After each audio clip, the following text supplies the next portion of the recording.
नमस्कार दोस्तों, आज मैं आपके सामने बैराट सभ्यता का टॉपिक लेके आया हूं। तो इसको हम समझेंगे और वीडियो को पूरा ध्यान से देखना और समझना इसमें क्या क्या बातें हैं। महत्वपूर्ण प्रश्न उत्तर है, टॉपिक भी महत्वपूर्ण है।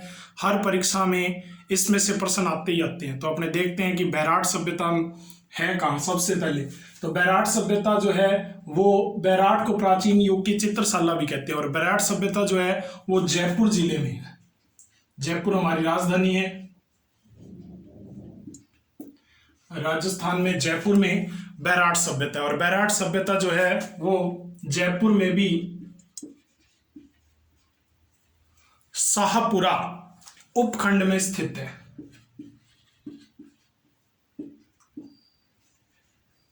जयपुर में शाहपुरा उपखंड में स्थित है।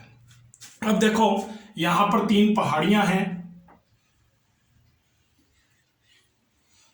इस तरह से बनी हुई। इसके अंदर सबसे पहली जो पहाड़ी है वो है बीजक की पहाड़ी। बीजक की पहाड़ी। तो देखो यहां पर, अब बैराट को विराट नगर भी आपने सुना होगा। विराट नगर की बीजक की पहाड़ी इस तरह से लिखा होता है। फिर देखो गणेश की पहाड़ी, दूसरी पहाड़ी है गणेश की पहाड़ी। और तीसरी जो है इसका नाम है भीम की पहाड़ी, या इसको डूंगरी भी बोल देते हैं। बीजक की डूंगरी, गणेश की डूंगरी, भीम की डूंगरी। ठीक है। अब देखो कि कौन सी नदी के तट पर ये है। तो ये बाणगंगा नदी के तट पर है, बाणगंगा। अब देखो बाणगंगा को ही हम क्या कहते हैं, अर्जुन की गंगा भी कह देते हैं।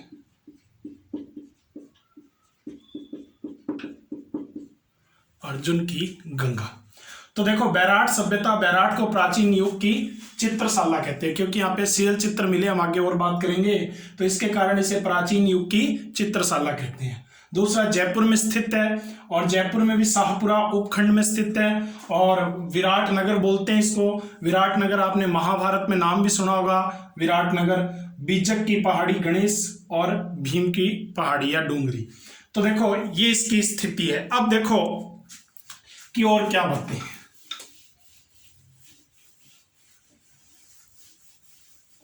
बैराट सभ्यता में। तो देखो बैराट सभ्यता में सबसे पहले 6ठी शताब्दी की बात कर लेते हैं।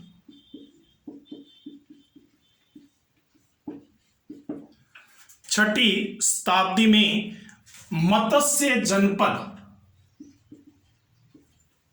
मत्स्य जनपद, मत्स्य जनपद, ध्यान से सुनना, जनपद बोल रहा हूं मैं। मत्स्य जनपद की राजधानी थी। ये प्रश्न आता है कई बार पेपरों में। 6ठी शताब्दी में मत्स्य जनपद की राजधानी थी। तो इसकी राजधानी क्या थी? तो आंसर में हम उत्तर देंगे कि बैराठ थी। वर्तमान में इसे विराट नगर भी बोलते हैं, बैराठ या विराट नगर। अब देखो इसका सर्वप्रथम उल्लेख जो है वो महाभारत काल में आया था। कहते हैं कि पांडवों ने यहां पर अज्ञातवास गुजारा था, इसलिए यहां पांडव आए थे। और ऐसा कहते हैं कि द्रौपदी को प्यास लग गई थी, तो इसलिए अर्जुन ने यहां पर तीर मारा था, जिसके कारण अर्जुन की गंगा या बाण गंगा का निर्माण हुआ था। ठीक है। तो दोस्तों आगे बढ़ते हैं हम। अब इसकी खोज वगैरह कैसे हुई, क्या क्या बातें हैं, इसके बारे में पूरी डिटेल से बात करते हैं अपने। तो देखो सबसे पहले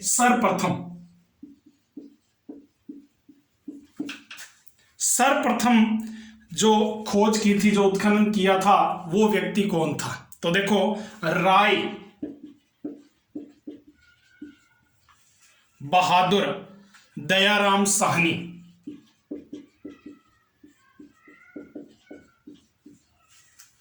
राय बहादुर दयाराम साहनी। तो देखो इन्होंने सबसे पहले इसकी खोज की थी। और कब की थी? 1936 ईस्वी में। यहां से उत्खनन कार्य वगैरह शुरू करवाया था, इसलिए सबसे पहले प्रश्न यही आता है। इसके बाद सर्वेक्षण वगैरह करवाया, इसका उत्खनन करवाया कैलाश दीक्षित, और एक नाम और आता है नील रतन बैनर्जी। ये दो व्यक्ति थे। ये 1962-63 में इन्होंने उत्खनन व सर्वेक्षण किया। तो सबसे पहले सर्वप्रथम राय बहादुर दयाराम साहनी ने 1936 में इसका उत्खनन किया, खोज की शुरुआत की, और इसके बाद कैलाश दीक्षित और नील रतन बैनर्जी, इन्होंने 1962-63 में इसकी आगे सर्वेक्षण व उत्खनन किया। तो ये इंपॉर्टेंट नाम है, अपने को याद रखने हैं। अब देखो इसके बाद यहां से क्या क्या प्राप्त हुआ। सभ्यता है तो काफी कुछ प्राप्त होगा, तो देखते हैं। सबसे पहले बात करते हैं अंग्रेजों के जमाने की, 1837 ईस्वी की। 1837 में एक व्यक्ति था कैप्टन बर्ट। ये सबसे पहले यहां आया था कैप्टन बर्ट। कैप्टन बर्ट जो व्यक्ति था, इसने यहां पर बीजक की डोंगरी या बीजक की पहाड़ी भी बोल सकते हो, बीजक की डोंगरी, बीजक की डोंगरी में सम्राट अशोक, सम्राट अशोक महान का नाम तो आपने सुना ही होगा, मौर्य सम्राट, सम्राट अशोक का शिलालेख,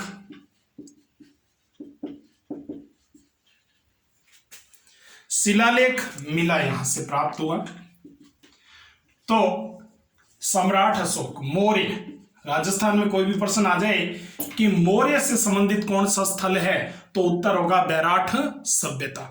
तो अब इस मौर्य सम्राट अशोक के जो शिलालेख है उसकी खोज बर्ट ने की थी, और इसमें से क्या क्या प्राप्त हुआ है।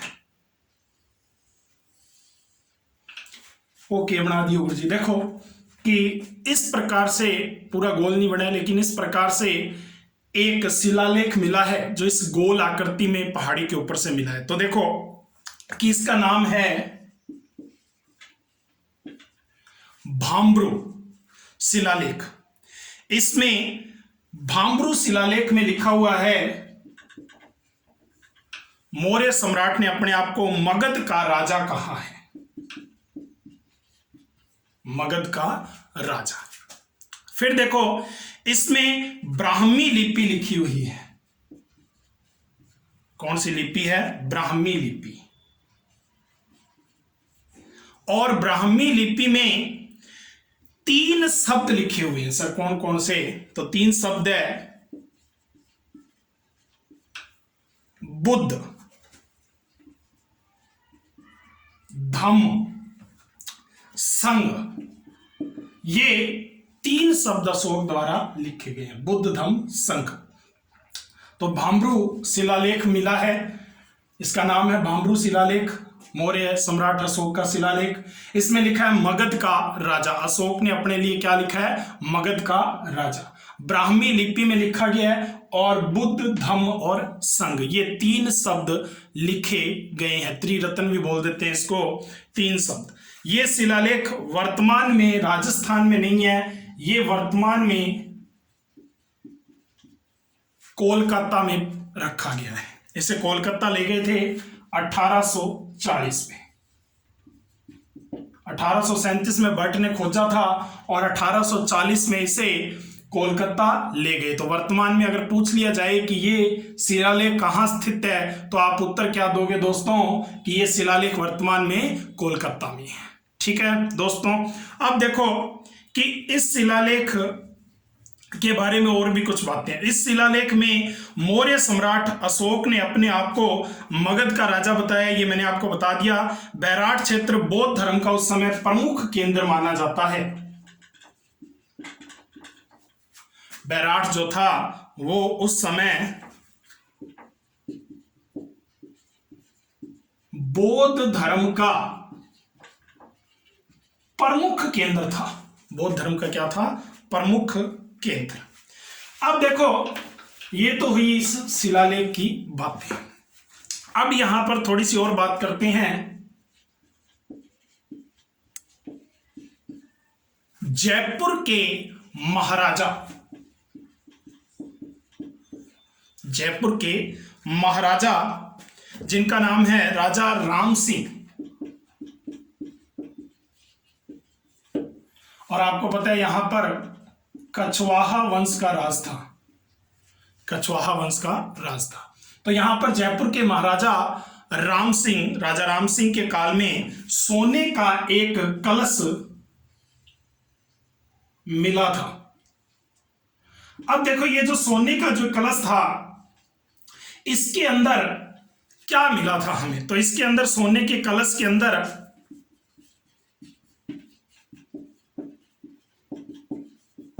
सोने के कलश के अंदर भगवान बुद्ध,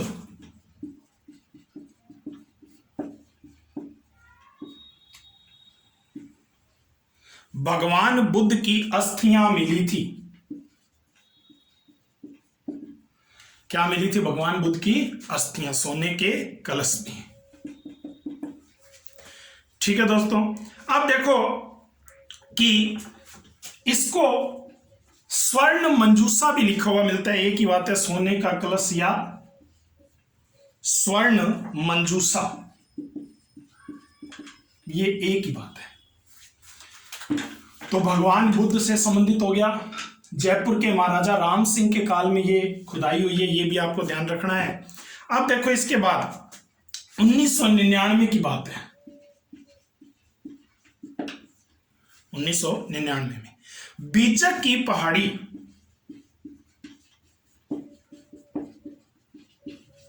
बीजक की पहाड़ी से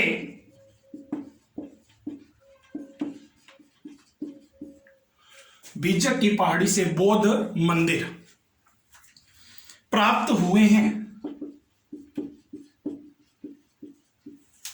मठ भी मिले हैं, बौद्ध मठ वगैरह। भारत में सर्वप्रथम मंदिर के अवशेष यहीं से मिले हैं। ये प्रश्न आ चुका है, क्वेश्चन आया हुआ है। भारत में सर्वप्रथम मंदिर के अवशेष प्राप्त हुए, तो उत्तर है बैराठ सभ्यता से। ठीक है, अब इसके अलावा और यहां से क्या क्या प्राप्त हुआ है उनकी बात करते हैं। इसके अलावा इस सभ्यता से पंचमार्क सिक्के मिले हैं। इन पंचमार्क सिक्कों को ही हम आहत सिक्के भी कह देते हैं, आहत सिक्के। ठीक है, लगभग 84 इनकी संख्या है, या मुद्रा भी लिखा हुआ आता है, 84 मुद्राएं मिली हैं। ठीक है दोस्तों, अब देखो, इसके अलावा इंडो ग्रीक शासक के भी मुद्राएं मिली हैं।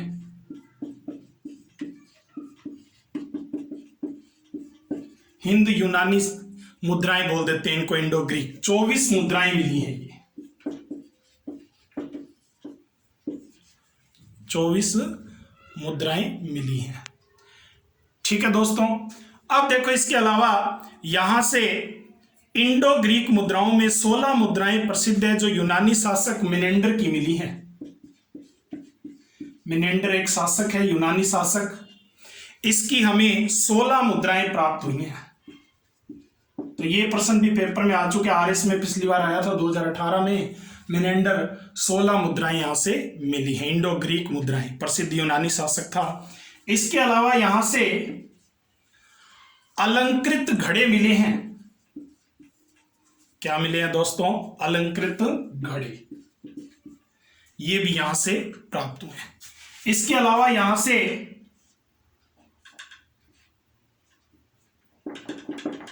स्वास्तिक का चिन्ह भी मिला है। इसके अलावा क्या मिला है? स्वास्तिक का चिन्ह भी मिला है। ठीक है दोस्तों, यहां से ईंटों का बना फर्श भी मिला है।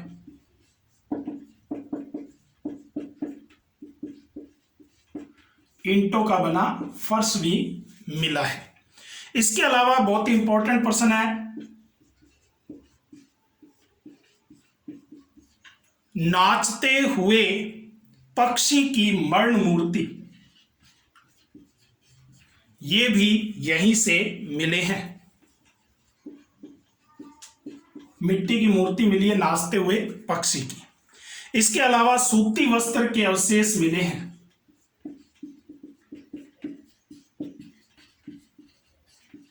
सूती वस्त्र के अवशेष भी प्राप्त हुए हैं। शैल चित्रकला,